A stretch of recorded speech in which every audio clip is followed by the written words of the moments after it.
It's time to get the story behind the story. Interviews with newsmakers, news breakers, and Vermonters making a difference. WCAX presents 802 News with Mark Johnson. Here's Mark. Bill Stenger's fall from grace could hardly be more dramatic. In 2011, the Vermont Chamber of Commerce named him its Citizen of the Year as he traveled the globe raising hundreds of millions of dollars for a series of projects to revitalize the economically depressed Northeast Kingdom. Today, the one-time king of the kingdom is a convicted felon who served time in connection with the biggest fraud in state history. That fraud included his business partner, Ariel Quiros, a Miami businessman, siphoning off $50 million of the more than $400 million Stenger led the effort to raise from foreign investors who hoped to gain permanent residency in the United States. While Stenger was never accused of stealing money and claims he didn't know Quiros was until federal authorities stepped in, he failed so many in so many ways.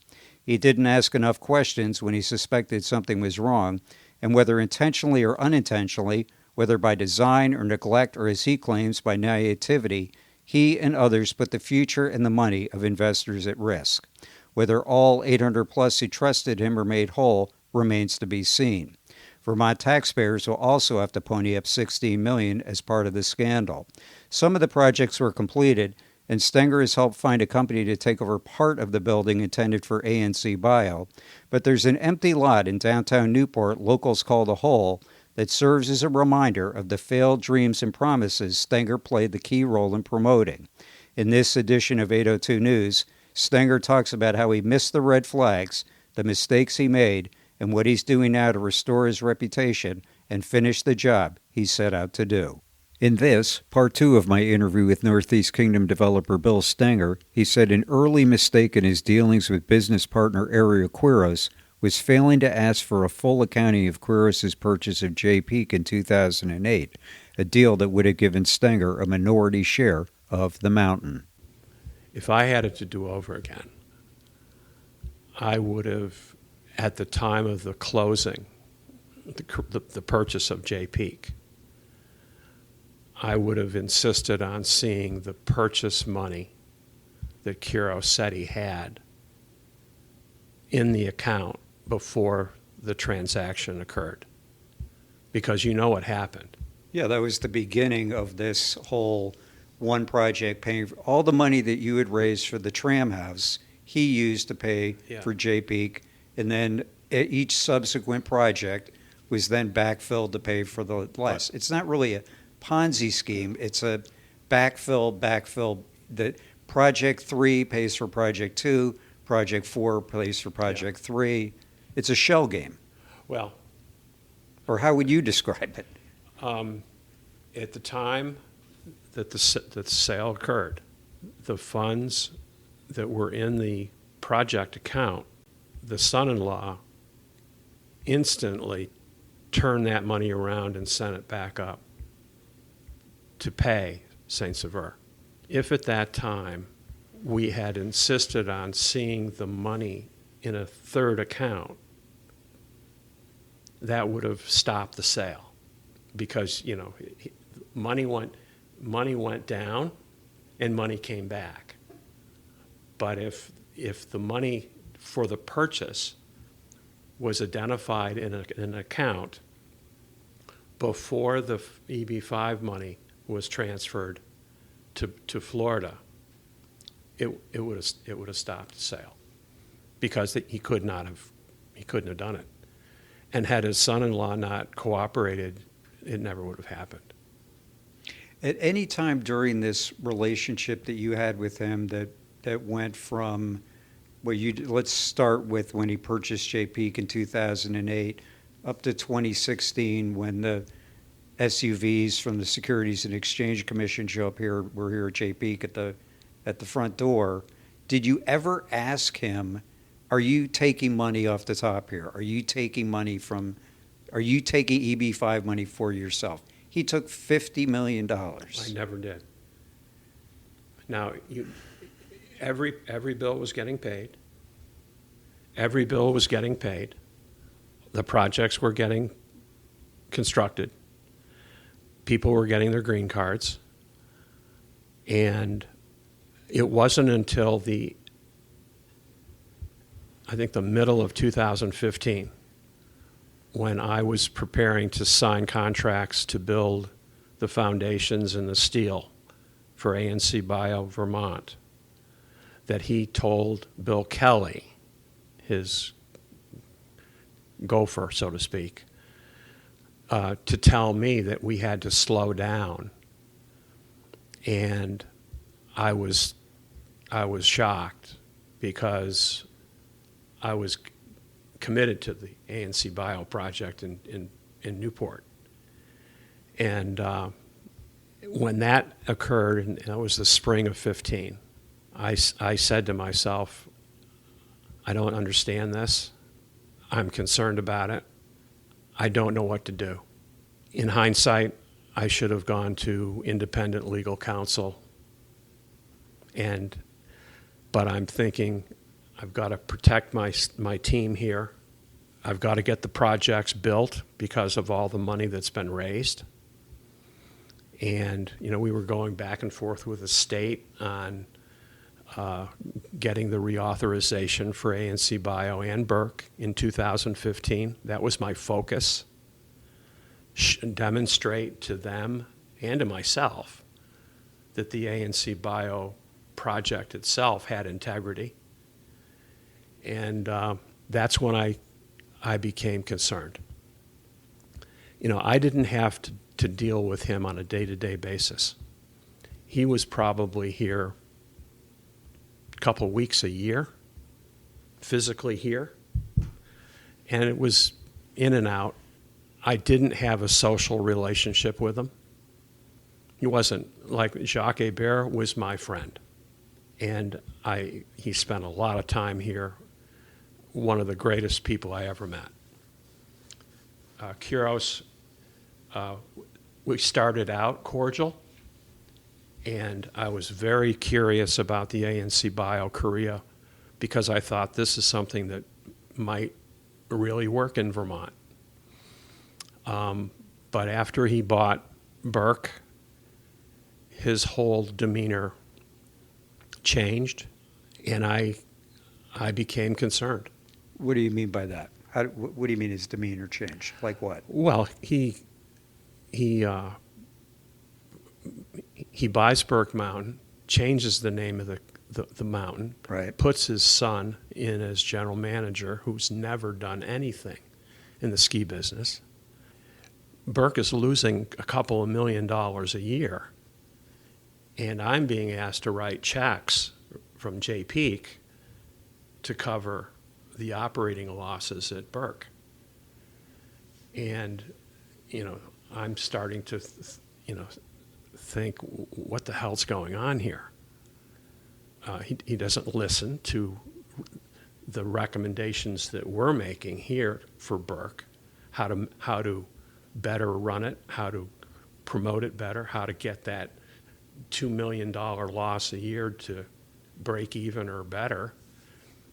And so I'm realizing, this guy who was telling me at the inception of the sale that he's going to stay out of my way, and he's going to, be a distant, silent partner, all of a sudden turns into this guy that doesn't even care about the community that he's disrupting.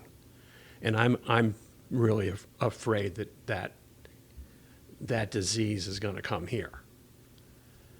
Now, fortunately, in terms of, and actually towards the end, he was starting to exert some things here, demanding that certain people be fired and displaced, and he was even looking. He was getting ready to try to get rid of me. Let's talk about the day of the raid. So 5 or 6 SUVs from the Securities and Exchange Commission show up. You know that they have been investigating, right? I knew that they were investigating, yeah. Okay. Yeah. So they show up and hand you this 80-plus page report. You read it, you slam it down on the table, you say something to the effect, and I can find the quote here if you need me to. I don't know anything about this. I need to call my wife. And as one of the investigators who showed up said, that you were either very surprised by what you were reading or you were acting very surprised by what you were reading. I mean, how could you possibly have been surprised? Well, in that document, what I was expressing my anger and surprise by was the listing of the things that he had purchased with the money that I had raised. Mark, I worked 80-hour weeks for years raising the funds for these projects. I was incredibly proud of everything at Jay. I was proud of Burke, the hotel project. I'd worked my heart out to get the Newport projects where they were. That was all my work, not his, my work. And then when I'm reading the document and it points out that he purchased Jay Peak, he purchased Burke Mountain, he purchased condominiums in New York City that I never knew existed, that he purchased airplanes that I knew existed but not that Jay Peak's money paid for.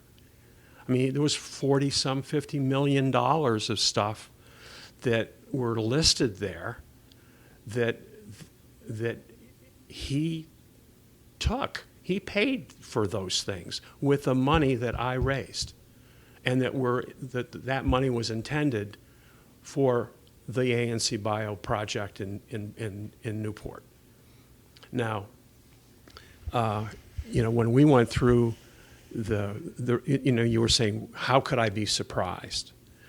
In 2015, I think it was March, both the ANC Bio offering document and the Burke Mountain offering document were reauthorized by the state. We had gone through over a year of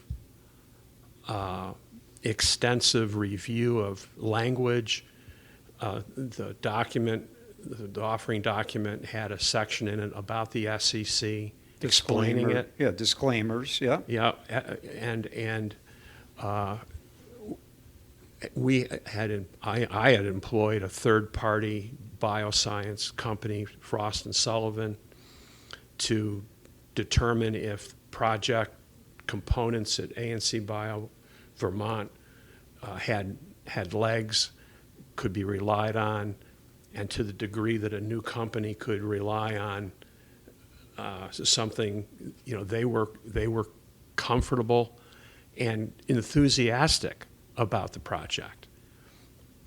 The state took all the documentation from the attorneys that were working on it, the Frost & Sullivan third-party analysis, and they reauthorized the project to go forward. I took that reauthorization by them, because there were a lot of people looking at it, as, okay, we're comfortable that this is okay. Go forward. I went forward after that, raised another $35 million for ANC Bio, and I think 16 or 18 million more for Burke. And that brought us right up to almost April of 16.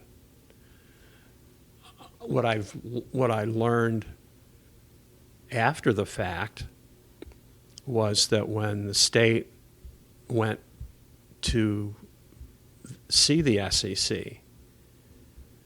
SEC informed them of Kuros's fraud. And they still authorized the projects to go forward. That's what I scratch my head about.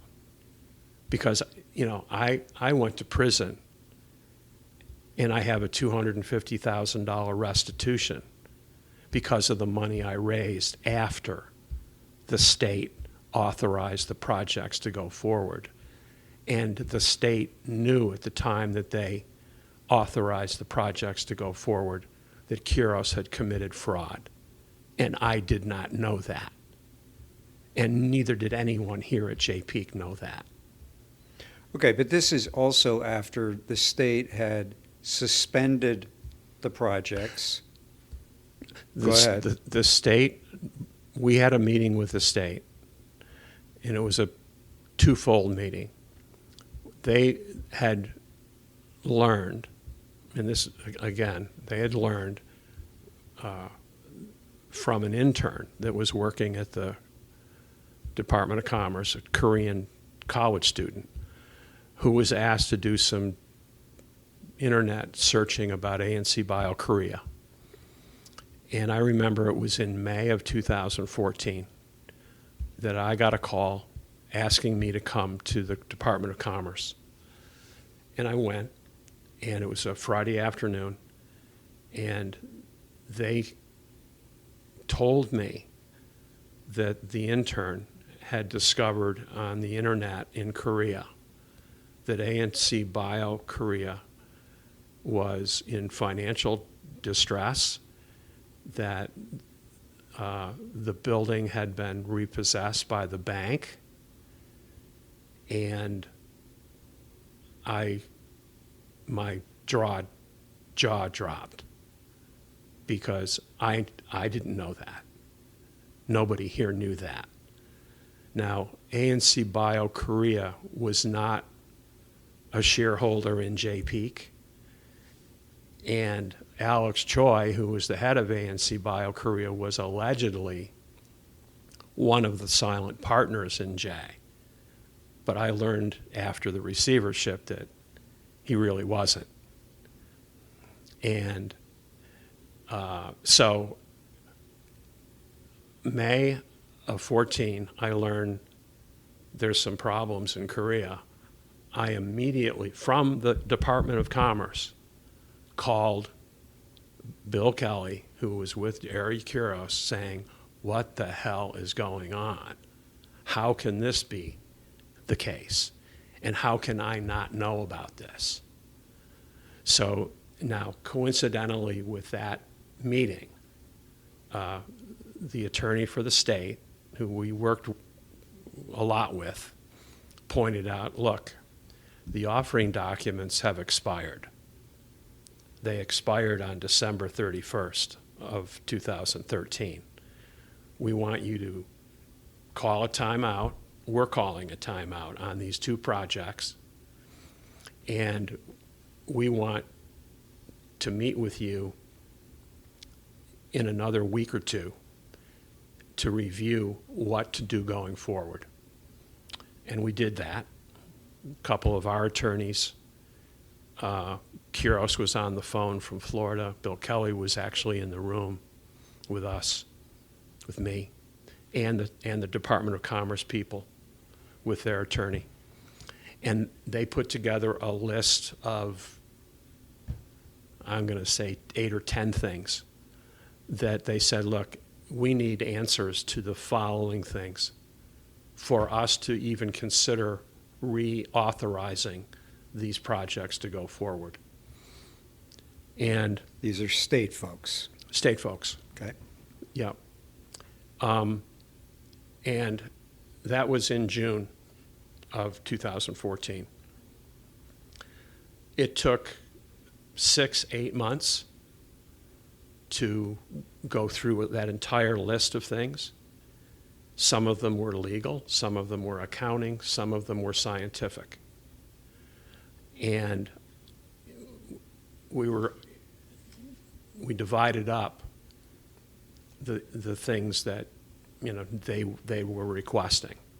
I was interested in making sure, because of what I had heard about Korea, what had happened there, I was concerned that the science that we were focusing on and depending on was real. And if it wasn't, what should we do to make it better? And that was where the Frost and Sullivan study came into play.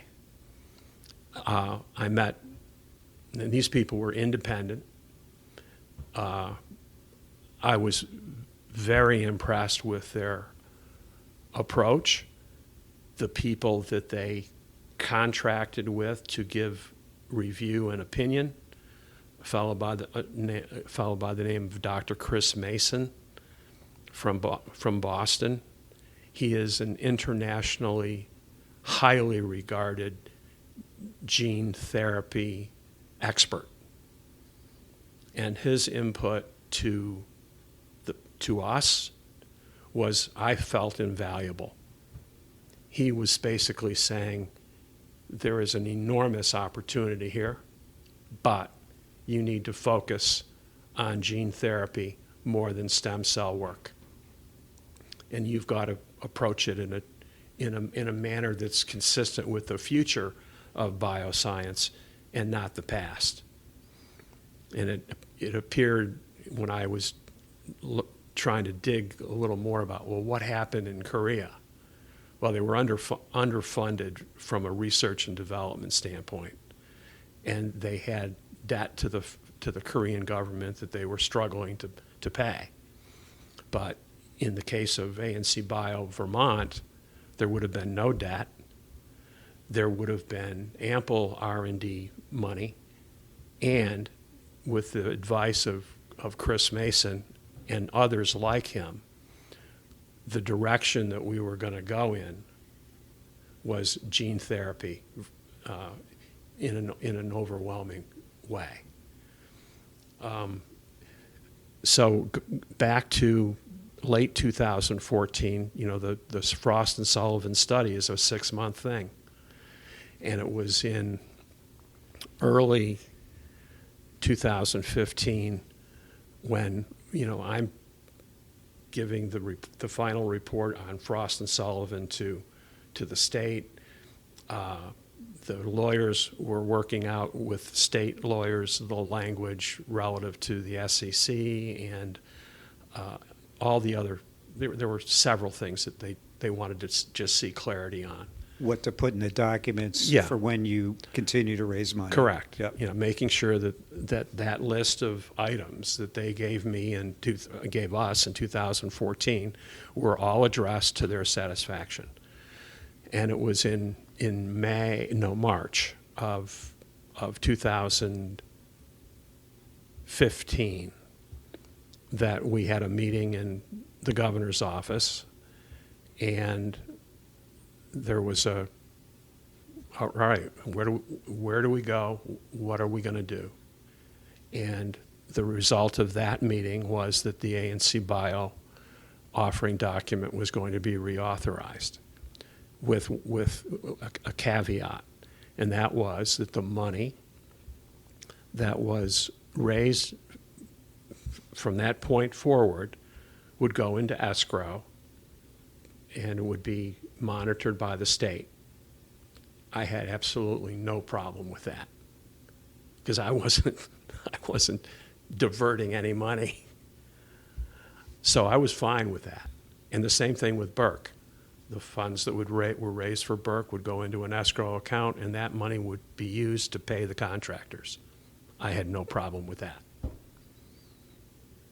Quiros had a big problem with that because it stopped his access to the funds that he had already spent and were needed to build ANC Bio. And still at this point, you're not asking for balance sheets. You're just depending on...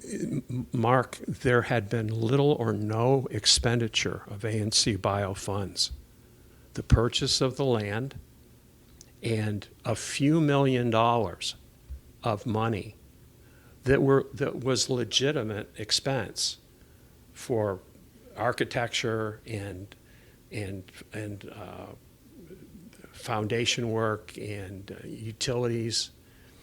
There was supposed to be, and I thought there were $50 or $60 million in the account in Florida, and it was in 2015 when I think I told you a few minutes ago when I went to sign the contract for concrete and steel that he's telling me you need to slow down.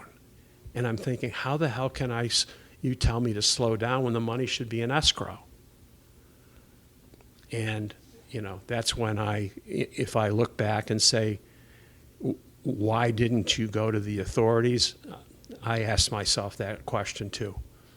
But I'm still building the hotel project here, physically building it. The money's been raised, but we're still building it.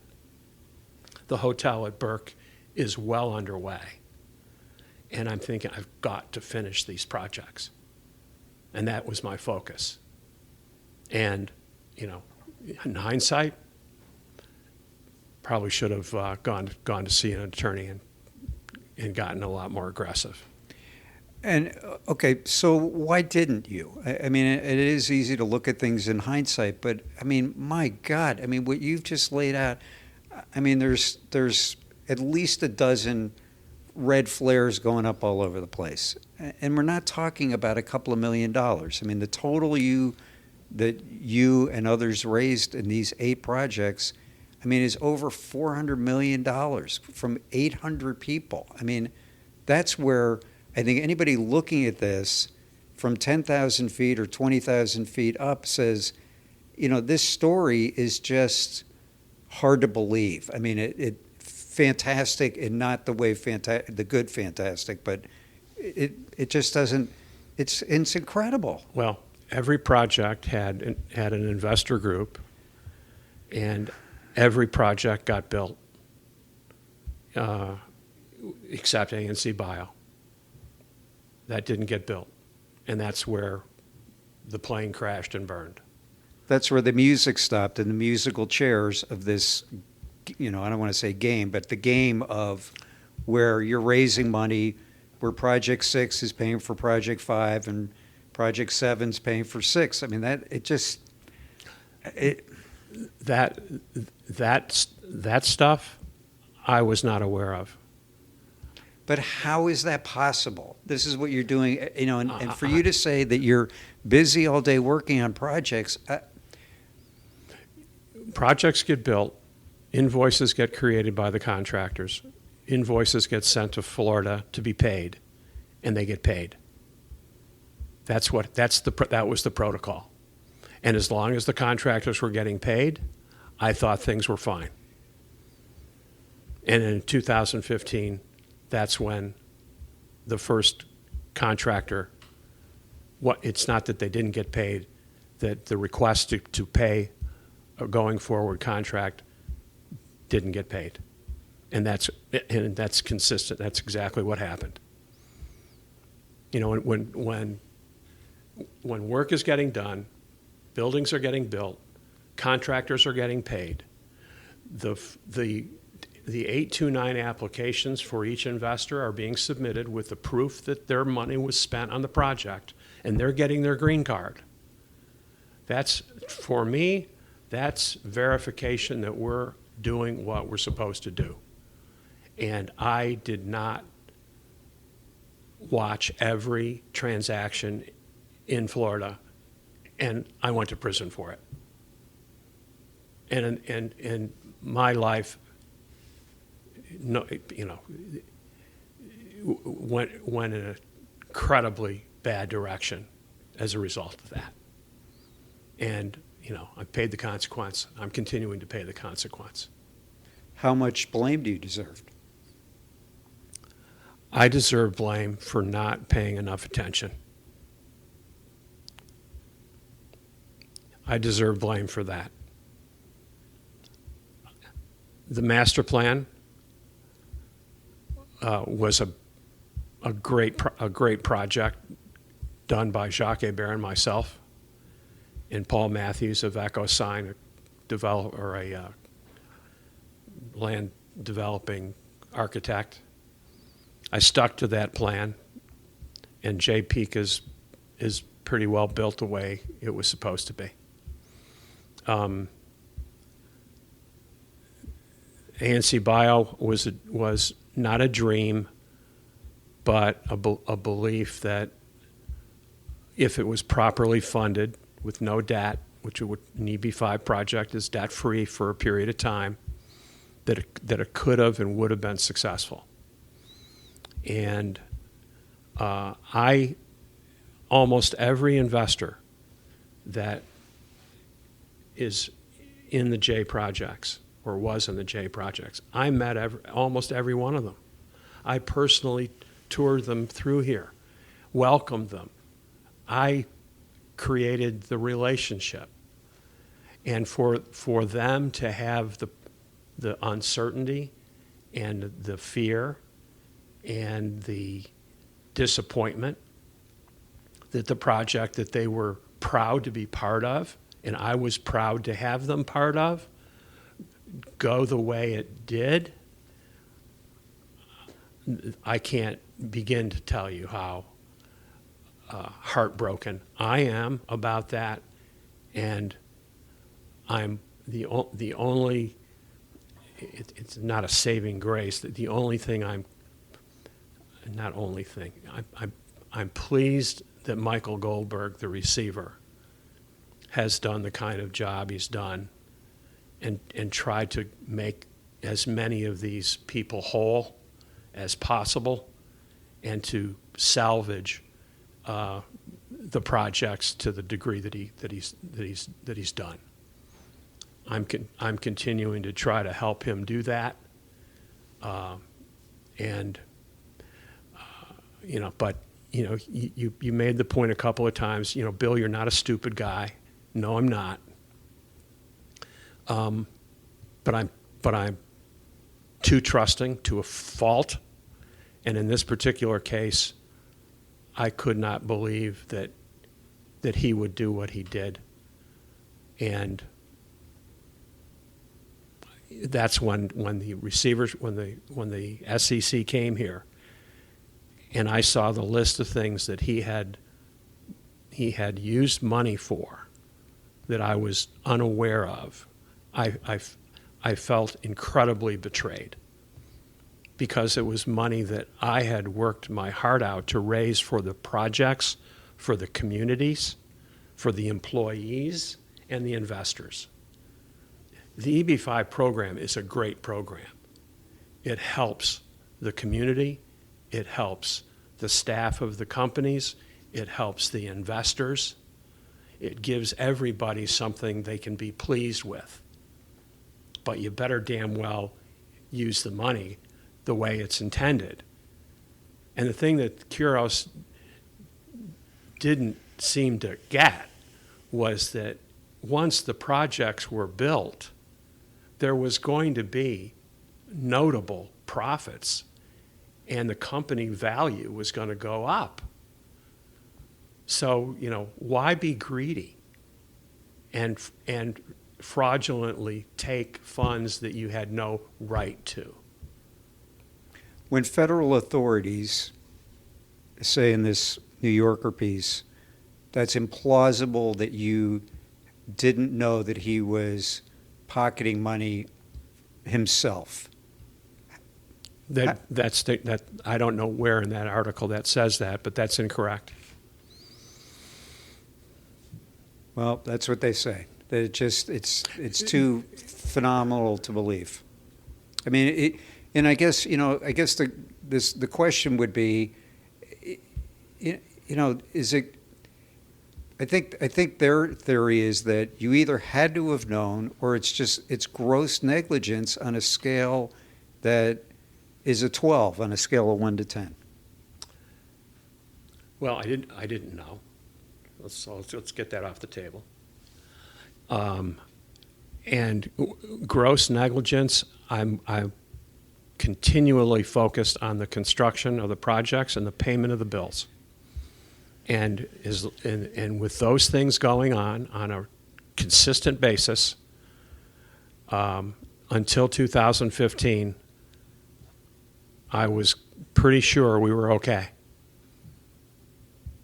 So when you were raising the last round of money for ANC Bio, the last $83 million, you were doing this all in good faith, thinking that this project that turned out to be complete BS was true. It was the ANC Bio project was not complete BS. It's that's a comment that's been used by a lot of people, including the federal judge that sentenced you to jail, who said it was a ghost. It was a fraud from the beginning. What was fraudulent from the beginning was an exhibit that showed that Alex Choi and Ari Quiros had concocted a budget for ANC Bio that they were going to try to implement that would have taken $40 million out of the project for themselves. That's what was fraudulent about the project, not the concept. ANC Bio Vermont was not fraudulent. The budget that was in the offering document versus the budget that the SEC and other authorities found as part of their due diligence that showed Quiros and Choi were doing something with the funds totally different than what I thought we were doing with the offering document. That's what was fraudulent. And when somebody says it was a ghost, no, it wasn't. What Choi and Quiros were planning to do with the budget was fraudulent. And the day that they showed me, this was after the receivership, they showed me that budget, which was a personal email from Choi to Quiros and back and forth, outlining how the funds would be used and how they would be diverted and how they would wind up with millions more money than they were entitled to. That was what was fraudulent. And that was probably the thing. I was so furious when they showed me that exhibit. And I had both of my attorneys with me to say that, who could corroborate that. Why didn't you, years earlier, go to an attorney, cover yourself? I said that a few minutes ago. I should have gone to an attorney in 2015. I know you did, but so why didn't you? Naivete and ignorance. See, that's where Mark, I don't have a history of being involved in legal matters other than the closing on condominiums and townhouses here. Never had a legal issue in my life. Okay, but the amount of money that we're talking about here, you'll get a lawyer involved in a condo sale of $300,000. I mean, this is where... Well, we had attorneys. We had an attorney here in Vermont. His name is Mark Scribner, a very competent, decent person who I think if you were to interview him would probably tell you that he was as shocked as anybody. And he was right up front with the SEC review. And I say this with great respect for Mark. I trusted his judgment. The other attorney that was working on it, a guy by the name of David Gordon, his law firm wound up paying $30 million in penalties because he wasn't honest.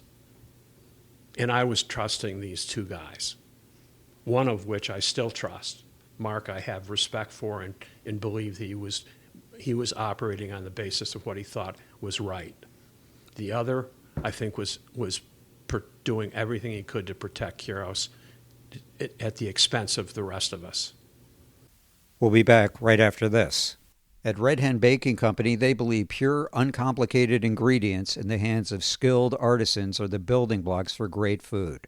They're dedicated to creating the best food from the best ingredients. You'll find an ever-changing lineup of delicious pastries, sandwiches, and soups at their beautiful cafe off Route 2 in Middlesex, just off I-89.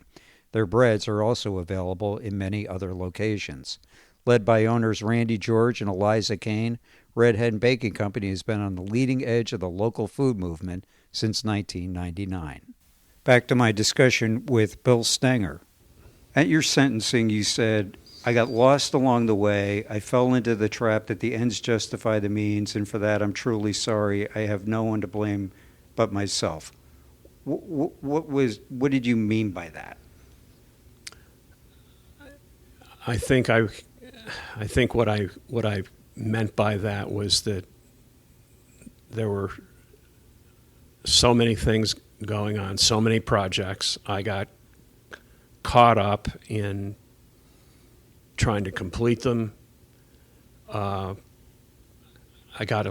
think I got careless in not following up enough. I should have, and in 2015, sought help, and I felt that if I finished the projects and got everyone what they were in the projects for, that the end would have justified the means. And I was wrong. All right, let's talk about the people that were hurt in this. I mean, it just, the list is sort of phenomenal. I mean, there are investors who lost money. There are people whose dream of coming to this country was destroyed. There are a lot of people out there that don't trust you.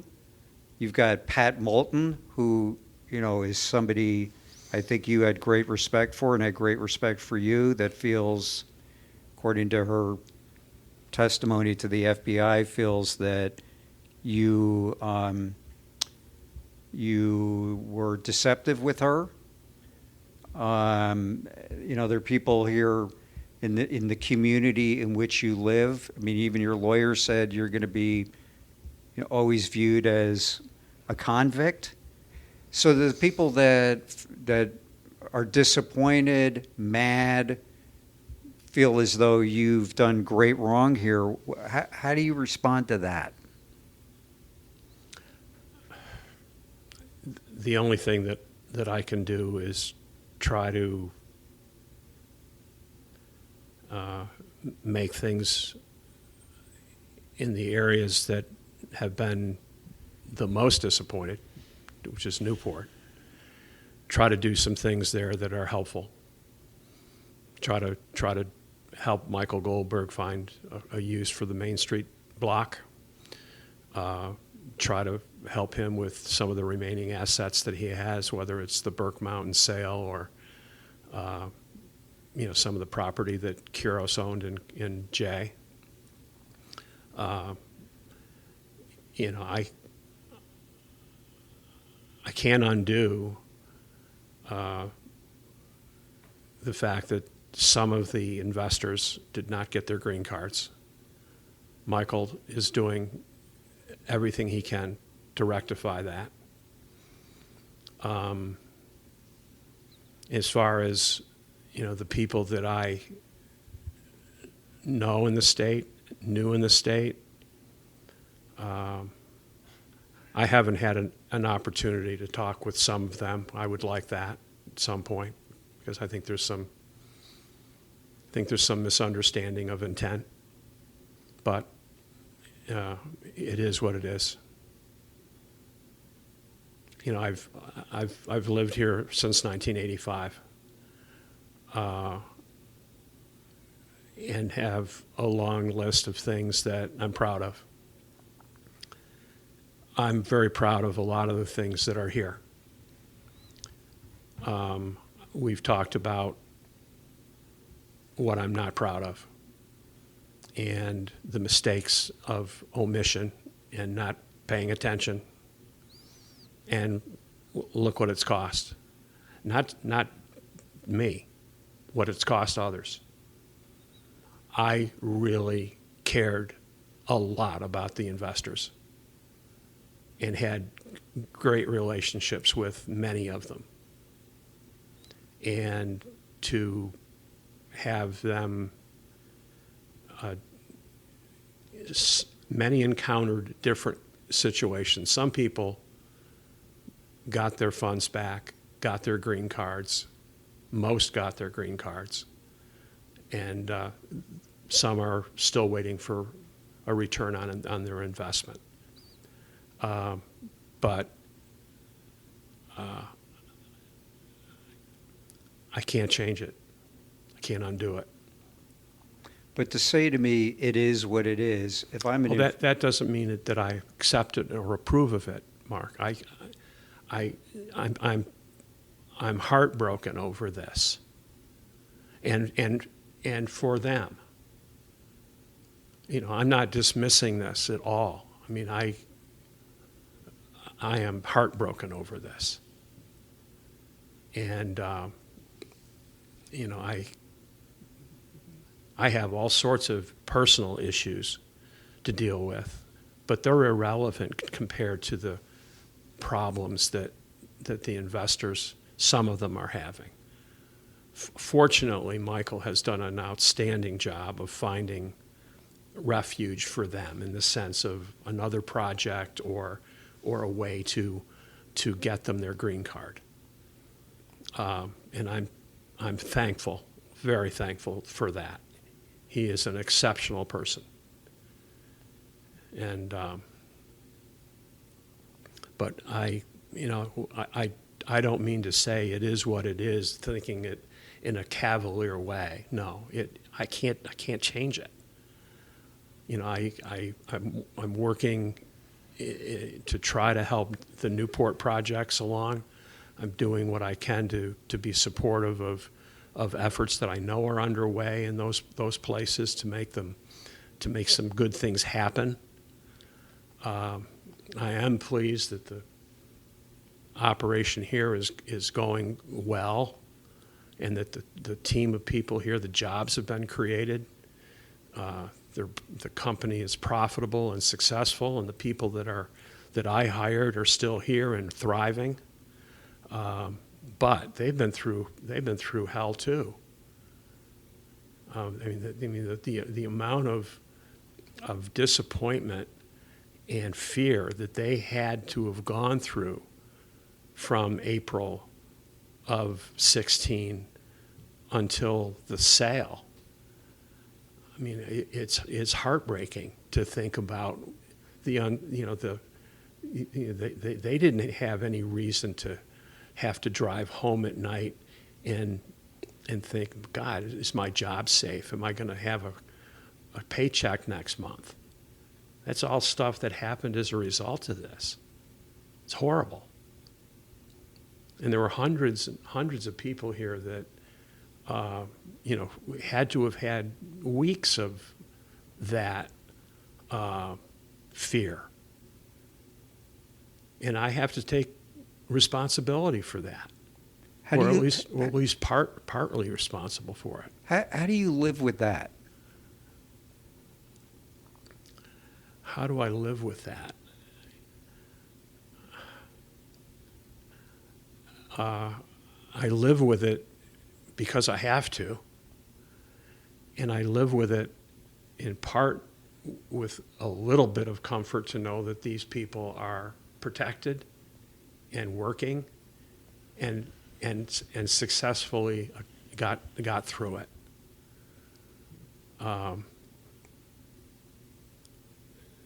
That's very important to me. And then there are the taxpayers of Vermont who are going to have to cough up $16.5 million as part of this too. Yeah.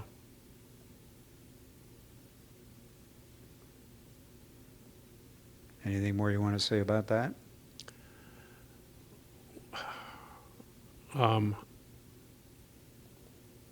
Why did the authorities at DFR go to Florida and learn of Kuros's fraud and then come back here and authorize those projects to go forward? Why?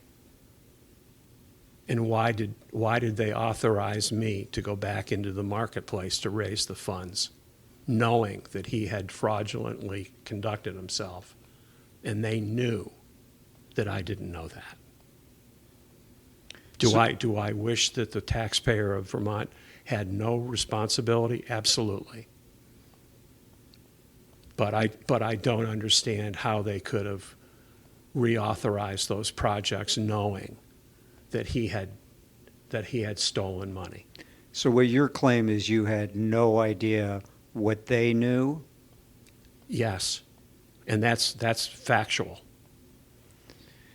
Okay, but then, I go back to the 90 red flags that have gone up over the past 6, 8 years, and I think, again, you're not a walking zombie. I told you that every bill was getting paid. Every contractor was getting paid. Green cards were being issued.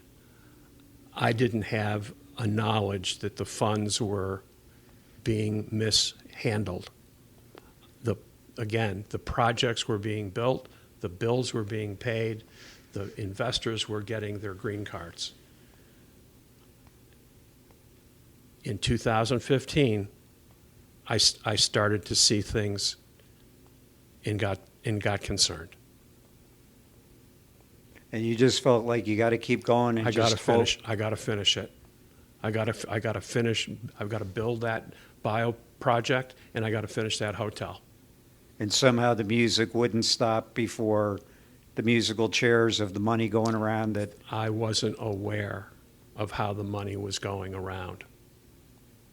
But God, it sounds to me, and I am not a financial person, but good Lord. I mean, it just sounds like you weren't asking not only not the right questions, but really any questions, or that you were depending on people that were not doing their job. I don't know what to make of it. There's some of that. There's some of that. Some of what? That you were depending on the wrong people? Yeah. Wow. Again, going back to sort of this same drum I'm beating with you, you're a smart businessman. I mean, how anybody could be making this is not as, we've all made mistakes in our lives. This is falling off Niagara Falls big.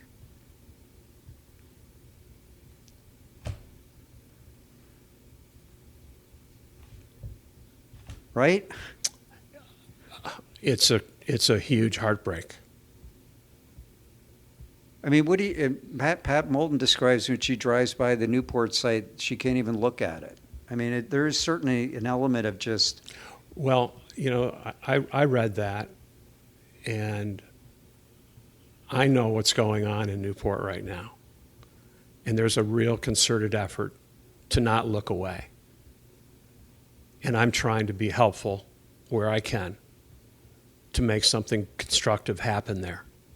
Because I feel the least I can do is try to improve the situation there, make sure that the other assets that Michael Goldberg is trying to liquidate get done correctly. And that's what I try to do. When you look back on this, why do you think that the state officials gave you the green light to go out there and raise more money if they knew that this was not for real? They say it's because they wanted to finish the hotel at Burke. What do you think?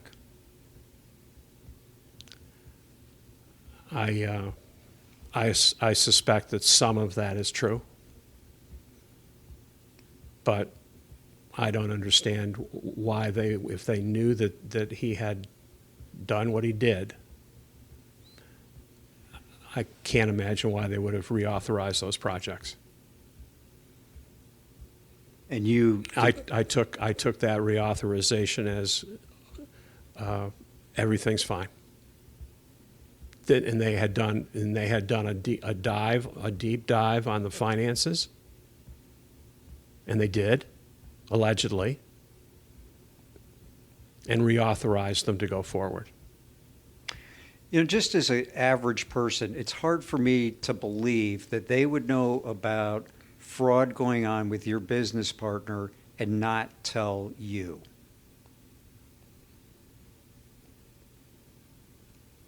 How is that possible? I have that same question.